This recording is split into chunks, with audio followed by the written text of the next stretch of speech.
Volunteer వెళ్ళి ఆ రైతులకు ఎంత కావాలో ఏం కావాలో లెక్క రాయడం, ఆ లిస్టుని సచివాలయానికి అప్పచెప్పడం, సచివాలయానికి సంబంధించిన వ్యవసాయ ఇది అప్పుడు రైతు భరోసా కేంద్రాలు పెట్టారు కదా, రైతు భరోసా కేంద్రం కూడా రైతు భరోసా కేంద్రం వాళ్ళు దాన్ని ఏమంటారు ఈ కోఆపరేటివ్ సెక్టార్ వాళ్ళతో లింకప్ అయ్యి వాళ్ళ ద్వారా ఈ సరుకులు వాళ్ళకి అప్పచెప్పించి వాళ్ళ దగ్గర నుంచి డబ్బులు ఇప్పించి ఆ తర్వాత రైతుకి అప్పు ఇచ్చినప్పుడు దాంట్లో అది గట్టుకుని ఇచ్చేటట్టు వాళ్ళ ఇళ్ళకే ఎరువులు విత్తనాలు కూడా వెళ్ళిపోయినాయి. ఇప్పుడు వచ్చేటప్పటికి వాటి కోసం బారులు తీరుతున్నారు కదా, ఆ వ్యవస్థను వీళ్ళు నాశనం చేశారు. దానివల్ల రైతు సఫర్ అవుతున్నాడు. ఇకపోతే అప్పట్లో జగన్ చేసిన ఒక మంచి పని ఏంటంటే ఆన్లైన్లో మొత్తం పెట్టించడం. దేశవ్యాప్తంగా మోడీ సర్కార్ తీసుకొచ్చింది దాన్ని, ఇవాళ కూడా గ్రామీణ ప్రాంతాల్లో రైతులకు కుదరట. కానీ పల్లె ప్రాంతాల్లో ఉన్నటువంటి ఈ రైతుల బిడ్డలు ఉన్నారు కదా, వాళ్ళకి నెట్ మీద అవగాహన ఉంది.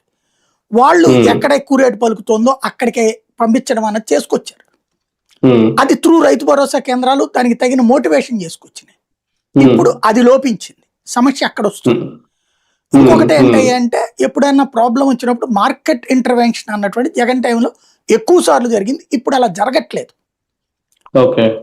అప్పుడు ఏంటంటే విపక్షాలు ఎక్కువ ప్లస్ మీడియా కూడా ప్రతిపక్షమే కాబట్టి విపరీతంగా రెచ్చిపోయి రాసేవాళ్ళు, దాంతో వాళ్ళు స్పందించేవాళ్ళు.